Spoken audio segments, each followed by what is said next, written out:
Enrolling in the Academy is really simple. You'll just go to our website, wblinc.org/academy. And when you get here, you'll see our main page and you can click enroll and it'll take you to this form where you're just gonna fill this out. It'll take you about 5 minutes. Once you submit this, you're enrolled in the Academy and you'll receive an email from me so you can pick the classes you'd like to take and join our Academy family. So we're an after-school program rooted in hip hop. So we have a bunch of classes that you may find interesting. You can go right to our website and go to our classes tab and you'll see some of them, from performing arts like hip hop theater, spoken word, hip hop dance, some of our business classes that are like a boss and walk it like I talk it, which would be more arts management and entrepreneur based. And then we also have things like our music classes, MCing and rapping and beat production and DJing. You can go to wblinc.org/academy to enroll. Peace and Life, Fifth Element Live. The elements of hip-hop are DJing, graffiti, breaking, knowledge, and... Yo mama. Biddy, did you come here to play or did you come here to finesse? We can't all get a pair of socks? I told you, Patrick, I was coming for you. I took you out. You're still whack, copy?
What's going on, family? It's yours truly, Mazi Mutafa, here for episode 16 of No New Leaders. I'm going to be joined by two of my good friends and colleagues, having a discussion today about, among other things, accountability.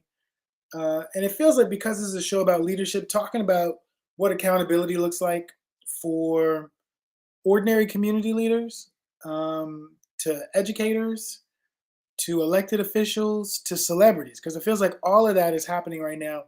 People are being held accountable in various kinds of ways.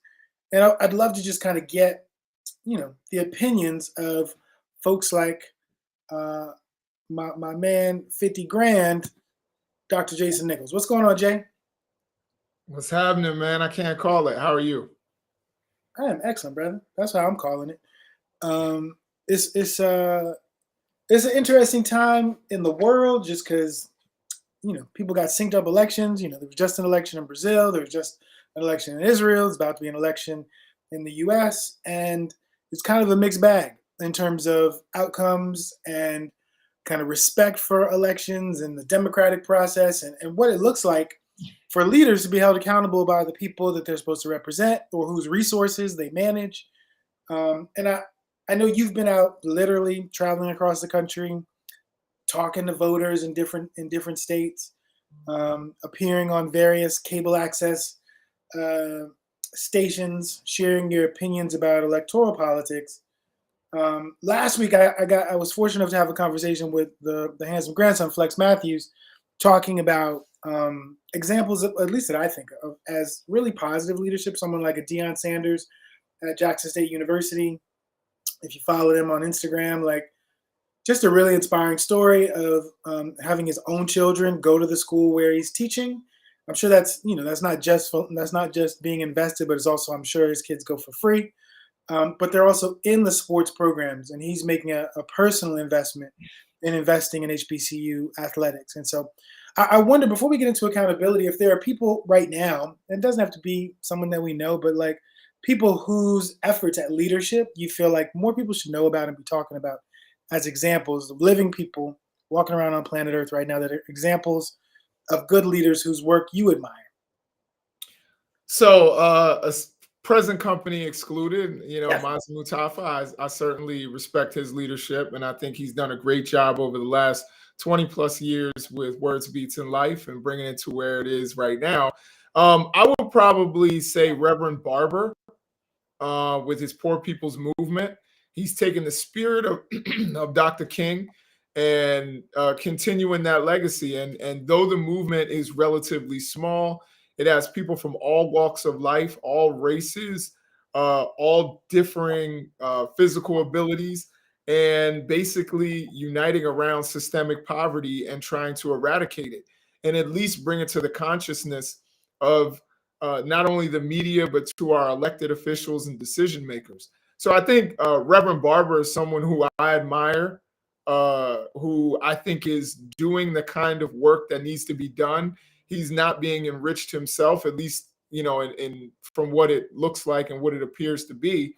He's just uniting people. Doesn't matter where you're from, what your citizenship status is, what your race is. He's not just being a Black leader, he's being a leader for humanity in this country. And so I admire Reverend Barber. That's the first name that comes to mind. That's a great example of someone that we should all know about and be paying attention to the work that he's doing. I feel like, we're in a moment of kind of mass distraction. And I know distraction might not be the right word, just only because it's literally a distraction, but it's also, I think, important to have conversations around hate targeted at particular groups, especially when there are real world consequences to either that real or perceived hate. And so right now we're going through this moment where, and I tweeted this earlier, or text or Facebook posted earlier this week. I really didn't pick in my pandemic bingo card that in 2022 the face of anti-Semitism in America would be two Black men. So I didn't see that one coming. In the sense that I've been a bit surprised by not just the differences between the two men we're talking about, but also just the similarity to the responses. And so it's been interesting. Like, I'm having a conversation on Facebook right now about from Hebrews to Negroes, which I'm one of the few people I know that actually watched the movie. It's trust me, not even from some, don't watch it because it's bad. I mean, don't watch it because it's bad. It's like really a bad movie. I'd like to actually describe it as it's a book on tape with slides. Put me to sleep several times. Yeah. It's a college lecture, but just with a little bit of pseudoscience in it. Bro, I wish. I love lectures. It's like literally a film of lists and lists and lists and lists, making arguments that are over the head of most of the people that are watching it around genetics and linguistic histories. And it's not a good movie. Like, it's not. It makes too many claims, and it's really bad. Yeah, I haven't seen the film, but I will say that having Black men be the face of anti-Semitism doesn't surprise me one bit, because we saw that, when you and I were in college, it was Minister Farrakhan. Of course, he was the face of anti-Semitism. Now, there are neo-Nazis out there, and I'm not defending anything anyone said. I'm certainly not defending the minister. I'm not defending the two gentlemen you just mentioned, Kanye and Kyrie. But what I will say is that there are literal neo-Nazis out there who threaten people's well-being, who shoot up synagogues, who go around and even including what we can see with the Tree of Life Synagogue in Pittsburgh, some of the other anti-Semitic cases. And we also saw the former president of the United States tweet out anti-Semitic memes with Jewish stars and money all around it and Hillary Clinton's face. But this idea of accountability and making him the face of anti-Semitism didn't happen. And so this idea that Black men become the scapegoat for anti-Semitism, which is a real problem, a deadly problem for Jewish people, and it has been since before the Holocaust. That's, you know, like is this, Jason? Do you think this is a larger, like the beginning of a larger scapegoating of Black men? So we've had that conversation about Black men in Georgia not turning out for Stacey Abrams, was turning out for Herschel Walker. Like, we've got these two Black celebrities, both of whom are potentially poised to lose, you know, endorsements, etc. But then we've got just Joe Schmo Black guys in Georgia who, for various reasons, are saying they don't plan to show up for Stacey. Like, is this part of a? Do you see this as the beginnings of a? And maybe this is a question for Carrie, because Carrie might be like, "Nah, bro, those brothers deserve it." But like, is this the beginning of a larger trend of scapegoating Black men? P.S. The term scapegoating is biblical. It's literally, it was an idea that to cast the sins of a community out, they would put their sins on a goat and literally send it out to escape. So it's interesting that we're using a biblical or term from the Hebrew Bible to describe what is happening to these Black men. So one of the questions is it justified? Is scapegoating really the right term if they've earned it? So I think when we try to make it all, you know, all Black men, and we try to make Black people the faces of anti-Semitism, it's not justified.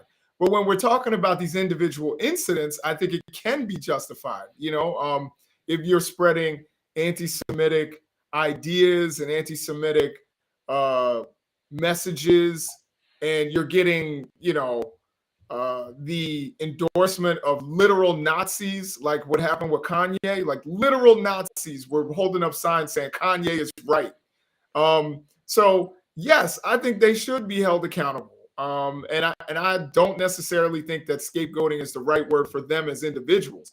I do think when you start saying Black people are so anti-Semitic, or Black people, you know, are the primary people we have to worry about, when the people shooting up synagogues live right next to you and they're white, that's where I think it does become scapegoating.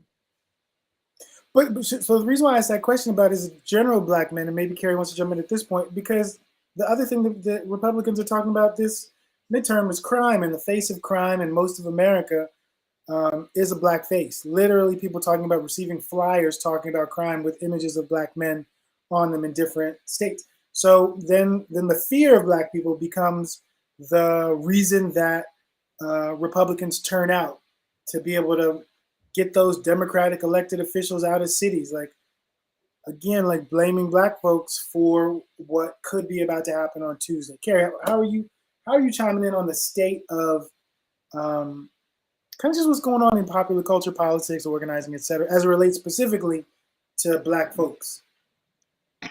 Well, I know that one, how y'all doing? It's good to see y'all.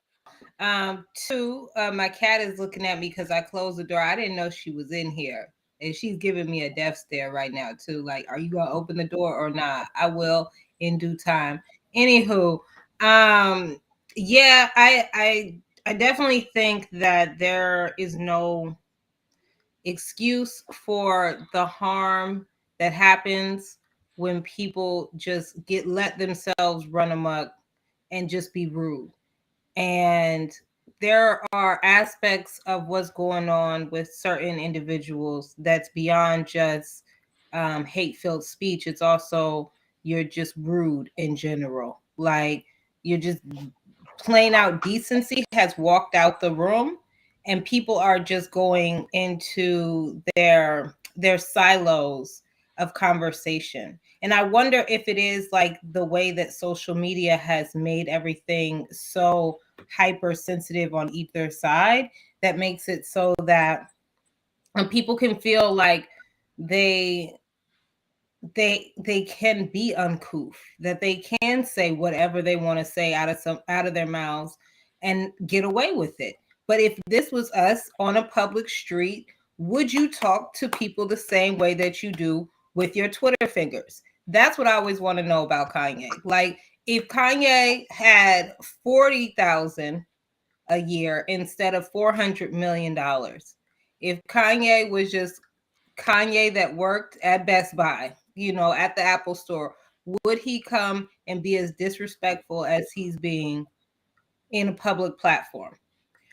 But he's not that. And he has this huge platform, and you're starting to see more and more people that align with the rhetoric that is based on lots of half truths and not enough research. And so then you have somebody who is the $40,000 worker at wherever thinking that that's okay because Kanye has some level of relevance and he's saying it. But that, I just feel like who's making money off of this? Who is making money off of continuing to give him a platform to say hateful things to somebody? And it's like, why is this happening? And then two, I think that it becomes a level of propaganda that's dangerous.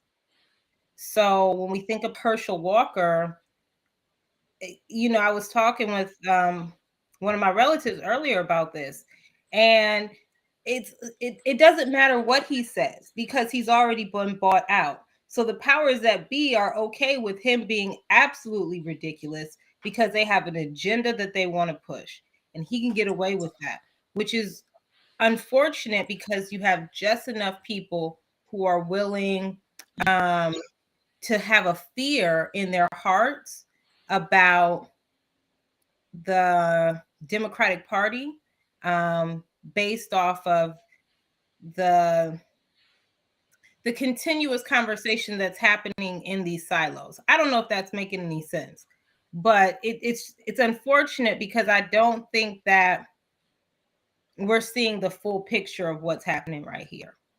And one of the things that I've been struck by, particularly among African Americans, we'll talk about Kanye briefly, but we'll move on to Kyrie because that's the most current, is a resentment around the response of corporate America to the comments he's made about Jewish folks, but no response when he said similar or comparable or maybe actual negative things about Black people, and it was totally okay. That it was elevated, that it was pushed out, that he got more deals after that as opposed to things being taken from him. And so what are the messages that the people that are his followers are supposed to take from that? Is it that you can talk reckless, as you say, depending on who you're talking to? If you're talking about Black folks, totally fine, no one cares. Talk about people in positions of power. I think I don't watch too much Joe Rogan, but he actually showed this clip of, I don't remember the guy's name, but someone who said, Joe Rogan said, everyone needs to interview Kanye like this person. And the person, they cut to a clip of it, and the guy says, why don't you stop saying Jewish people and name names? He said, have the balls to name the names of the people you're talking about.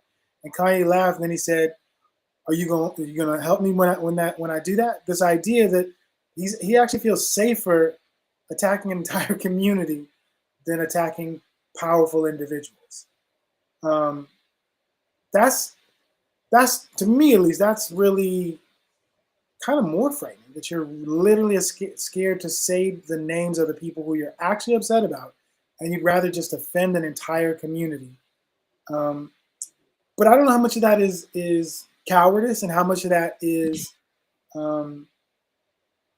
particularly when he was talking about Black folks, like slavery as a choice, when there's like tons of examples of Black people fighting against enslavement, tons of examples of rebellions, tons of examples of people actively working to change the conditions of Black people, but acting as if either that didn't happen or he doesn't know that it happened. And I feel like, to me, that's actually the bigger problem with both of them, is that they both need someone to send them Bomani's biggest hit of all time, read a book, along with a library card and a list of books to read, because it feels like both of them just need some guided reading. And I don't even mean that negatively. Like, I actually feel like part of the reason why I've tried to be understanding is because I feel like when I listen to both of them talk, because I've really taken the time to listen, they both remind me of a younger me in that, like, there used to be a bookstore in DC, Maryland, Virginia called Caribou Books. It was a black-owned bookstore. And they had a street lit section, a romance novel section, and a conspiracy section. They have many other sections other than those. But those were the romance section was the biggest seller. But when I worked there, I spent all my money in the conspiracy section because I was fascinated by this idea of getting the secret knowledge that other people didn't have. So when I'd be in the meetings, I could, this is pre-Hotep, I could be like, oh really, Jason? Well, I bet you didn't know about blah, blah, blah, blah, because it makes you feel smarter to know things that the other people in the room don't know versus actually being smarter by taking the time to know what it is that they know and know more. Like actually taking the time to build knowledge. You know what's interesting that you bring up? Who are their advisors? Because Kyrie Irving and Kanye West at a certain point have both had the same white woman evangelical pastor as their advisor. That's who y'all need to Google. Because the real thing is, like, even when Kanye was spouting out the stuff about George Floyd, he got that from Candace Owens. Terrible documentary. There is a bootleg copy on YouTube. Please do not pay. It's the best title ever, The Greatest Lie Ever Sold. And you have to pay for this documentary. So yes, it is The Greatest Lie Ever Sold. And it is horrendous. But that's where he got his talking points. And where does she get her talking points? So it's so interesting to me because you are seeing a psychological play at work. The fact that Kanye didn't just name names is because he wants to create a division between Black and Jewish people. Who is the Progressive Party? It's Black people, it's Jewish people, it's Latino people of certain backgrounds, it's all these other people. So if you can create divisions between these groups, then you can split the vote. I have a good friend of mine in Brooklyn, and she posted a picture on Facebook and it was in different languages talking about this is why we need to vote for the Republicans, because if you're tired of people attacking you, and this was, written out in apologies, I guess it's Cantonese or in different languages, and that I don't know. But the fact that they're framing it like these Black people are attacking you, because it wasn't even just the anti Semitism, but they also when there was the anti-Asian hate rhetoric, there was a big thing around Black and Asian people, right? So it is a true divide and conquer that's happening, and they know exactly what they're doing. And it's not because they want to attack just certain people. They want to divide and conquer, and they're utilizing Kanye and Kyrie and what Herschel, Jimmy Walker, whatever. They're using all of these people to manipulate and divide. Not Jimmy Walker. That's a great point. Kanye is planning to run, according to him, for the Republican nomination. So it would be interesting for him to sow seeds of dissent in the Democratic coalition. I think you were going to say something, Jay. Yeah. So I first of all, I think it's really interesting. Since you spoke about accountability, our community, Black people, how all of a sudden, I mean, we always fight for the underdog. That's something we do. But when I look at like how Black people that I see online have reacted to all of this, it's been always to kind of huddle around the people they feel are being attacked, whether they deserve it or not. And when it comes to Kanye, there just seems to be like 2 weeks before he was Kanye, and everybody was criticizing him and saying he's left our community and he married a Kardashian and all these things. And then he says one thing, and then all of a sudden you don't understand. He's a genius. He's not crazy. He's not mentally ill. He's none of that. He's, you know, he's standing up for our community. And I'm like, how did this happen in 10 days? This is the same guy who said slavery was a choice. And trust me, I tried every way because I was a big Kanye fan. I tried to defend the guy for as long as I possibly could. I tried to hope that he was going to come back to some level of consciousness. Or, you know, now I say back, but then I mean, I think I have to acknowledge that he was never there. You know, that stuff that we heard early on those early albums wasn't necessarily, you know, his ideas. It was his way of getting ahead in the music industry. He picked a lane, and he followed that lane and got through.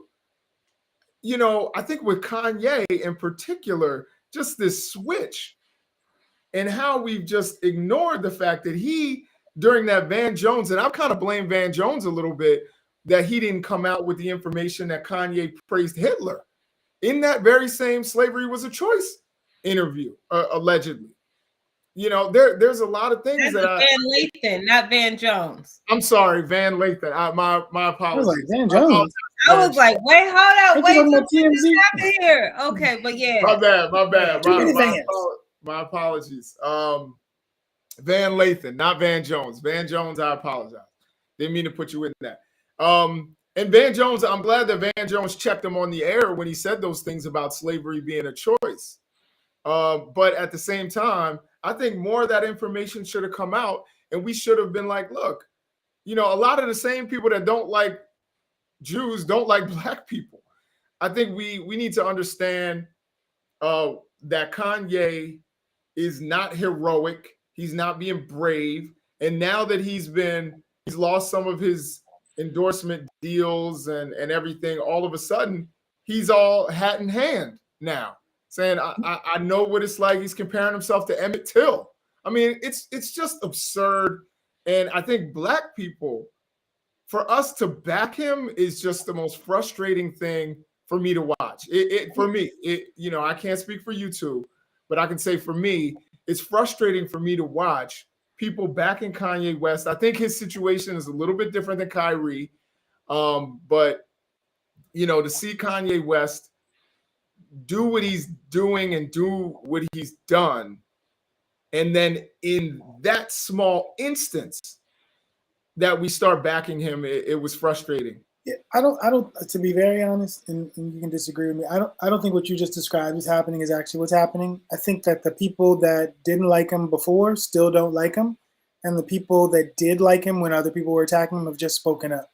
Well, in that case, I would say that the people who liked him, their voices have been amplified recently. I didn't hear any Black folks. I heard a lot of people calling him Kanye and saying these things about him when he married Kardashian, when he did all those antics. I got you. I agree. I'm just saying we don't speak with one voice. So I think that you're right about hearing both of those voices. I'm just saying I don't think they were the same people. Like we as no community has a single voice. Sure. Whether that's the Jewish community, the Latino community, the Black community, like there are lots of different voices. Different ones get different levels of traction. It's interesting because, you know, we've done a couple of posts on Instagram about Kanye, and those have been some of the most engaged with posts we've done. And a lot of people anti, and a few people would be like, respectfully, you know, I still rock with him. And rather than challenge those people or criticize them, just to recognize that for everybody that gets hated, justifiably or unjustifiably, there's still people that rock with them. I was really surprised that the guys from Earn Your Leisure, looking at the situation, decided to weigh in. Okay, fine, he loses the Adidas deal, but now he can do what Sway was telling him to do, which is to go directly to the factories and make. So like they're laying out a pathway for him to salvage his career because there's still customers that are willing to buy. Maybe not as many, but a bigger piece of a smaller pie the money might look similar. So yeah, let me just say real quick, I think he's still going to be able to sell shoes because I've heard people literally say the Yeezy, what is it, the 350s are the most comfortable sneaker. When I saw this video with these sneakerheads, they were all saying it's the most comfortable sneaker. of any sneaker. So I think he's still got a market out there. And so this is a great question around accountability then, right? So like if the way the accountability looks for celebrities is they lose endorsements, they have banks drop them, they have people that were, backers of their work drop them. But now with a kind of direct to consumer economy, of course they will be literally hurt, but do they still have a career path in front of them that avoids that accountability? And, like, they're literally held accountable by the larger society, but they can go around it to reach their market, to reach the people that still support them. Like, white supremacy has been under fire in some ways rhetorically for, let's just say, the last 5 years. But all of those white supremacists are still getting booked for speaking gigs. They're still selling their books. They're still getting their money off of whatever platform they're broadcasting from. They're still making a living selling what it is that they're selling. And so is this one of the new realities as well, that like people don't get canceled forever? They just go to a smaller network. They go to a smaller studio, as opposed to we won't hear from them again. I think it's going to be, well, one, even moving to a smaller network is, he lost more than just a shoe deal. So you have to be able to rebuild a few different levels of credibility. And then there are the people who are hurt in the pathways of all this. So when you are someone, you are that famous and you have that many people who are reliant upon your success in order for them to have a living wage, or to be able to feed their kids, or to be able to move on to a different level in their academic or sports success. Like the whole Donda team, that's crazy. And that's going to be interesting to see what happens with that. But it's, even if you're moving to a smaller scale, that's a huge difference from being able to have a distribution from a global company like Adidas to try and build out that level of capacity to do that. So if he can find the right partners for that, absolutely. But then you also have to build out your market base. And so even if this is the most comfortable shoe, it's going to take a while. But at the same time, you have companies like Doc Martens, and that was, he was the person who made Doc Martens was a Nazi. So people love Doc Martens, especially in the DMV. And, so who knows? But Trump is kind of created a blueprint for this. Getting kicked off of Twitter, starting Truth Social, surviving long enough that he could potentially be invited back. So this idea of being canceled or banned or deplatformed for a season, and maybe you create an alternative platform in an interim, but the question becomes, like, if an alternative platform is created and people see units are selling, do major corporations look past the concerns of a larger community and say, well, look, people clearly want to buy this. We want to help distribute it. We want to get our piece of it. Like it just feels like in terms of accountability for high up celebrities, I just feel like it's going to look different moving forward. And I feel like Trump, in a lot of ways, is the forerunner for that, in changing how it is that people hold elected officials, celebrities, community leaders accountable. Because there's a lot of people who I feel like are supposed to have been not working no more, who still have jobs, just a smaller paycheck. I would actually go back further than Trump. If you guys remember a woman who was a famous Southern cook, her name was Paula Deen. She was literally treating her Black employees, her and her brother were treating her Black employees literally like enslaved people.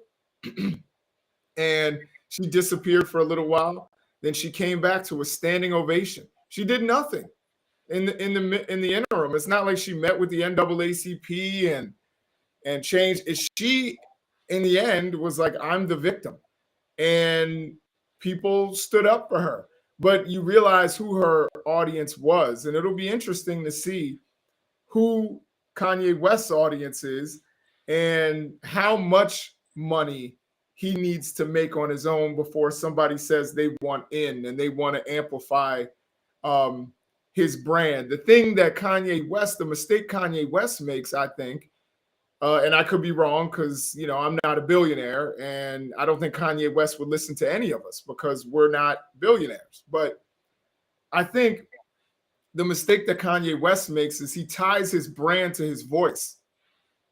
You know, I think Paula Deen was like, all right, I'm just food, you know, but he ties his ideas, his mind, his brand, his likeness, you know, to what it is that he does, what he creates. And I think that makes it harder for corporations to partner with him because they're partnering with Kanye's voice and his persona. He's not like Gucci or Prada. Like, I don't know what Mr. Gucci looks like or Mr. Prada looks like or Mr. Hermes or Mr. or Mrs.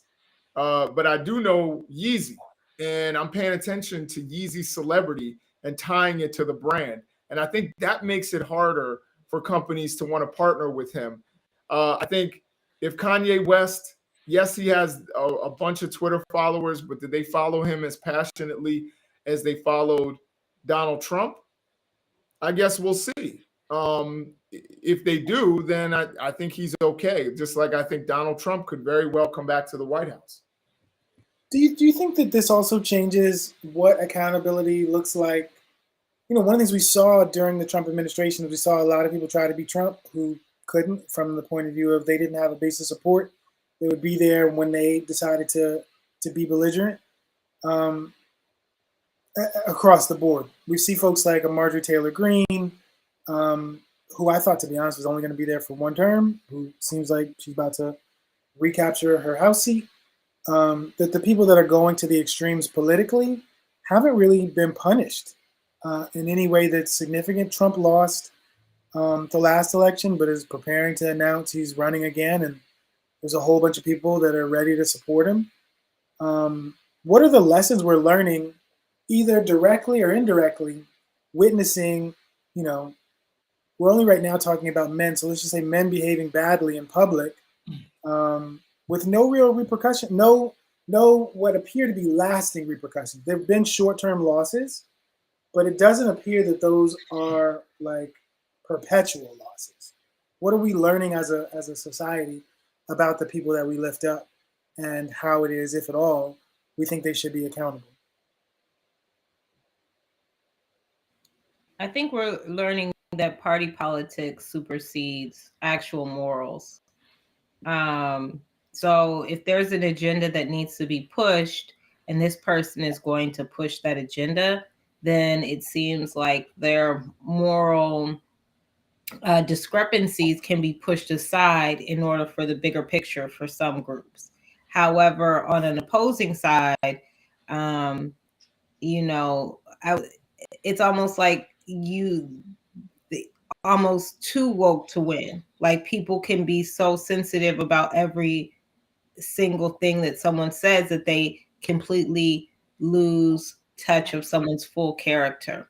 So I really think in general that there is going to be a push for less social media. We're starting to move ourselves back into a space where I feel like, because we've seen so much turmoil happen due to social media, and now you have these super subsets of social networks that are developing, whether it's these third parties like the parlors, or, you know, people moving out of the Facebook realm and the TikTok realm onto just wanting to be less online. And then we just came out of a period where we had to be online because of COVID. I think you're just going to start seeing less people feeling like that's something that they have to rely on to get ahead. And hopefully that'll mean that we can start thinking about the time it takes to build quality, instead of just, you know, these really strange reality TV situations that we're seeing play out in real life. Like you could look at someone like poor Krishan, like what's happening. We're watching people fall apart online. And I think at some point we've got to say that that's enough of that. You actually bring up a great point there. This idea that the reality TV conditioned us to see the outrageous as normal, not necessarily as normal for our own lives, but like normal for some people out there, or at least entertaining. So it's more about being entertained than about being informed or engaged. And then we see that carry over. I'll be very honest. I think the only thing that's going to make social media less popular is, one, if Congress is able to ban TikTok, which they keep talking about doing, and two, if the people that are beating this drum that social media is the new cigarettes in terms of addiction really get traction. Because I spend, as a grown 45-year-old man, I wake up early enough to do this. I spend the first hour of my day going through Reels. I'm there, to be honest, looking for songs, for things I want to post later. But I also love like motivational clips. Like I told Jason the other day that Mike Tyson is my yogi. Like he stays dropping gems. And so like I'm getting more engrossed in social media, and I'm grown. And so I would be very surprised if we're at the beginnings of a waning.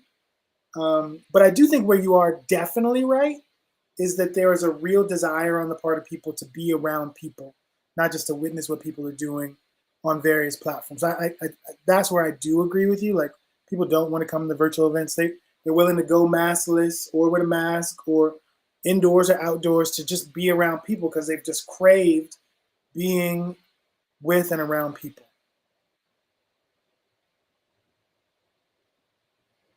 What say you, Jay? Well, I definitely, well, in terms of social media, I definitely think social media is a major addiction. I'm trying to shield my children from it. My daughter, she just got a phone. I'm worried about, social media and body image and all of the messages and the sex and all the things that you see being promoted on social media that I don't think is appropriate for children or for adults. I mean, it can make you, you can get engrossed in. I think it's good that you're looking at motivational posts, but I think just that motion of just scrolling. I catch myself doing it, and I'm like, yo, that was 20 minutes of my life. How many papers could I have graded? How many, I could have written part of a script. I could have, written an essay. I could have read a couple pages of a book, but instead I was scrolling, looking for funny videos or looking at things that I think are outrageous. And I think that is dangerous for our society. It also amplifies ideas that may not be true, may be taken out of context.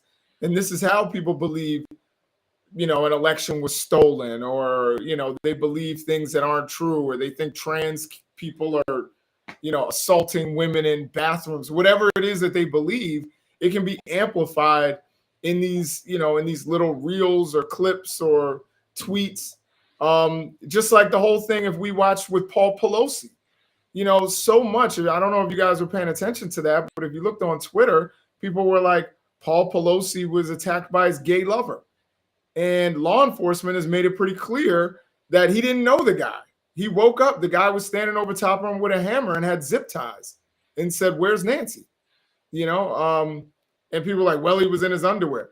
You break into someone's house in the middle of the night, you're probably going to catch them in their underwear. But the point is, these half-truths, to the point where now elected officials are repeating that lie. Like people are going on television and repeating it. Like Jason Whitlock was just on a particular show that I won't name on Fox News and said the lie. Like, even though law enforcement has said it's not true. So I think the danger here that we have with social media is to spread these ideas and spread these half-truths. And now we have media that we can't trust, that's all based on entertainment. And I'm not going to front, I'm a part of it. I'm a part of standing on or sitting on a panel talking about my opinion because it's cheaper than sending somebody into Brazil on the ground and having them talk to people about Lula's election, or sending somebody into Afghanistan and having them talk about what things are like under the Taliban, or sending people into Guinea-Bissau and finding out that it's actually a narco state. Instead, you fill time with me yelling and arguing, not yelling, I don't yell, but arguing with some Republican on a panel, on a news channel, and getting everybody in their emotions one way or the other, and getting them angry because it's entertaining. It evokes an emotion. Evokes an emotion. Sorry. Rather, I really can talk. I do it for a living.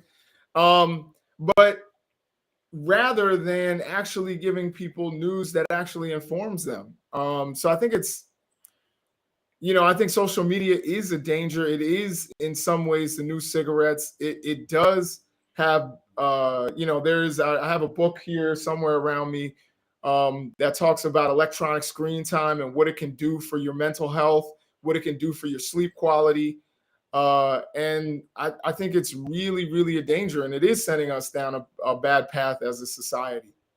It's funny. I was gonna say, like a lot of the things I look at are people on vacation or like beautiful places in the world, and it's way cheaper for me to just spend 20 seconds looking at it on my phone than to set aside the money and to spend 20 hours on a plane to get there. But I still get the same rush of like being in that space, like, wow, that was really beautiful. And it's interesting because like all these things kind of have a through line, which is profit and cost, right? Like it's cheaper for me to hear Mike Tyson on my Instagram than to go to his play or to go and see him speak someplace. It's cheaper for me to go on vacation vicariously through someone else. It's cheaper for that news outlet to bring you in to share your opinion versus paying to send reporters to be there on the ground, talking to people, writing that up, editing that package, sending it back. And so like the profit motive in some of the media that we're consuming should also be, part of what we're thinking about. But I wondered, Jay, because this is about accountability, should there also be accountability as we're thinking about the role of not just social media, but traditional media in the kinds of stories that it's telling? Because I wonder, I know a lot of times we point to social media as the cause for people believing the election was stolen, but honestly, I wonder how much of it is also like actual social, that people don't actually know people who don't think like them. So like if everybody I know love Barack Obama, when I meet the people that don't, I'm like, what do you mean you don't love Barack Obama? Like he's done all of this, that, so like, so putting Trump in that, like, what do you mean Trump didn't win? My senator won, my congressperson won. How did the president not win? Like there were actually people that didn't vote for him who voted for those other people. Why would they do that? And those people in their actual social circle didn't tell them, like, yeah, I'm a Republican, I believe in all this stuff, but I can't support this dude. And like, how much of it is not just social media, but really the social environments that we're all a part of that are super insular. Like I posted this week, most of my life I've thought of myself as an independent. I'm like, no, I'm a Democrat. Because when I listen to like libertarians and kind of other people outside of the Republican Party, I'm like, I don't rock with these people. Like I don't, in terms of I don't agree with them politically. I don't believe that the solutions they're proposing would actually work. And not that I think all the Democratic solutions are working. I just feel like they're more humane efforts at how to reach and transform the lives of people. It's not just about profit and whose company is going to make a lot of money versus, or it's get government totally out of my life. Like I don't understand that thinking. Yeah. So but the only thing I'm bringing up is there's some people in our circle who are like, nah, bro, I'm a libertarian. I was like, yeah, you a libertarian. I still love you though. But like, I don't know a lot of people that aren't like, I'm guilty of this too. I don't know a lot of people who think different than me politically. Yeah, I mean, you're entrenched in the swamp. No, but no, in reality, I think that's a problem for all of our country, is that we are a segregated nation. We always have been. And I think most Trump supporters, they go to church with Trump supporters. They go to school with Trump supporters. They their friends and their social circles are all Trump supporters. So when you go around, everywhere you go within 100 miles, you see Trump signs. You're like, there's no way Trump didn't win. Like, everybody supports Trump.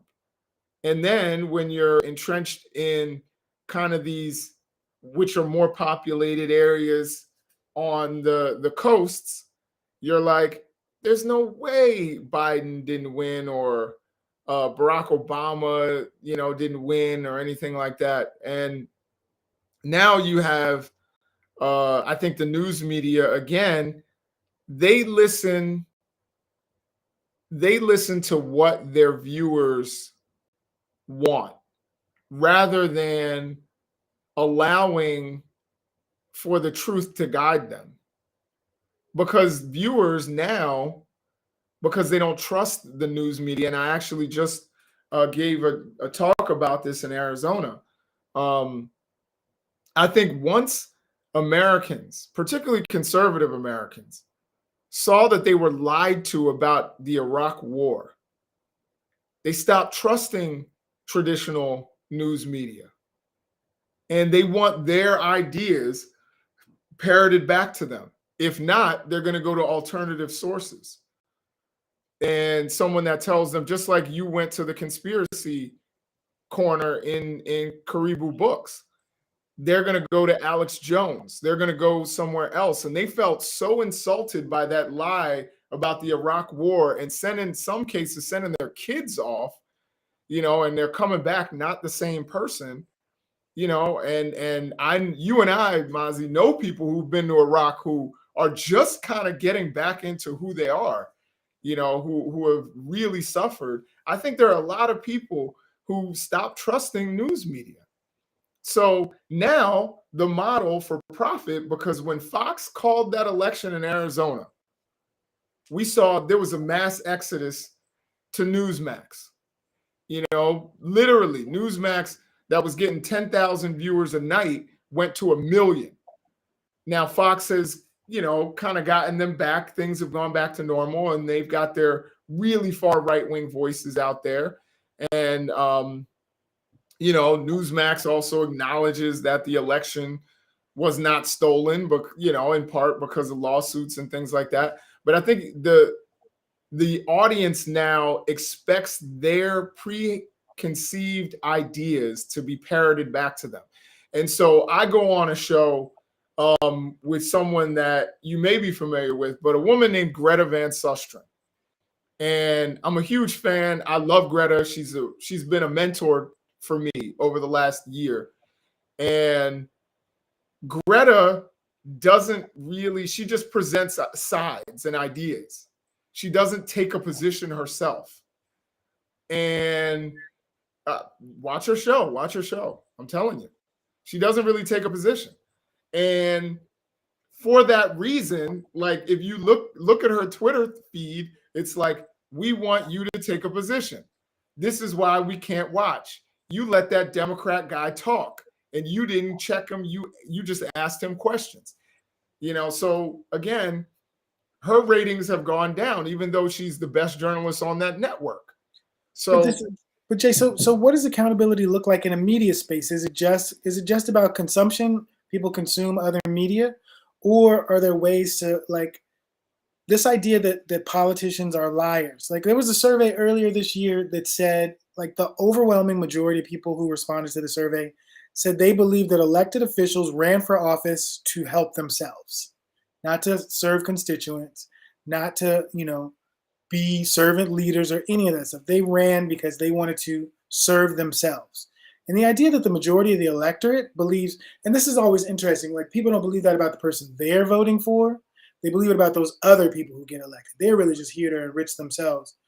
But there are clear examples where, like, this year, all of these particular Republicans who are business owners came out against student debt loan forgiveness, but we're all about COVID debt forgiveness for their businesses. And this idea that it's totally fine for my business to be enriched through a grant, but not for you to actually be able to pull yourself out from under debt that didn't, like a particular kind of debt that it's not as though there's tons of different places making loans to students. It's a really limited market. So that means they've got, in some instances, really terrible rates. It's either pay a high rate, pay a high tuition, or don't go to college, or don't, like, it's just interesting, like the kind of hypocrisy where people are for help for themselves, but just don't help those other people. They don't really deserve it. Yeah, I mean, I hate to make it about the former guy, but of course his emoluments was, I mean, it was insane. And then we see that he was overcharging the Secret Service to stay at his properties, like marketed up by like 500%. And by the way, the Secret Service is paying that, but who's paying the Secret Service? You and me. But again, nobody cares. Like the fact that he got all those donations, $250 million, and it's unaccounted for, just went into his pocket. His people don't care. So, I don't think I think they care, but they don't, like, how do you hold someone accountable? Because the only way, like that was a charity, right? The only way to hold a charity accountable is to stop giving to it. Now, and even worse than what you just described was also the fact that they trick people into becoming monthly givers who were just signing up to do it one time. But so, like, what does accountability look like if we're saying elected officials, there's another way for them, celebrities, there's another way for them, media, is there an opportunity to hold media accountable, Carrie? I think that's a great question. Well, all of it is based off of consumer. So if you stop watching it, if it becomes less valuable to people, then they will change how they move, So right now, media, I always think it's very interesting because people talk about Fox News and Newsmax and the way that they benefited from the Trump administration, but they're not talking about how NBC benefited from the Trump administration. Not only did you have like higher ratings on shows like Saturday Night Live, but you also have the fact that you all were a catalyst for the rise through a reality TV show of building out this person's brand. And even on the back end of hating on someone, you are still benefiting because of it increased viewership. So it becomes like a catch-22 because the media starts to create a profit off the demise of people watching the world fall apart. And that's crazy to me.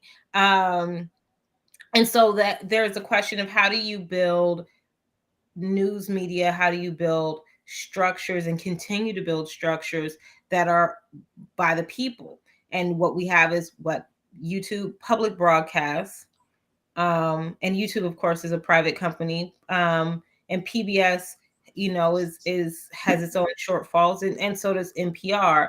But out of all those things, can a corporate structure that is based off of a bottom dollar and needing to make money, can it have a moral code? Is that possible in a structure where they make money off of not having a moral code? It's weird though, because I feel like the answer a lot of times is it's about the consumer, but the consumers are not organized.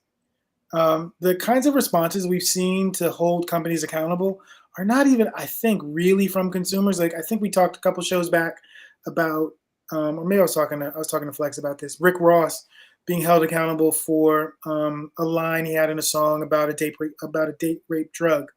But I don't think the people that protested were Rick Ross fans or even necessarily Reebok wearers. There were people who just said this is not acceptable, which was weird because Rick Ross is, and I love, one of my guilty pleasures is Rick Ross. I think his production is amazing. I think his ability to tell stories phenomenal. But he's just selling drugs and killing people. But he's not. That's not. I don't think that's him in real life. I think he really is a legit storyteller. But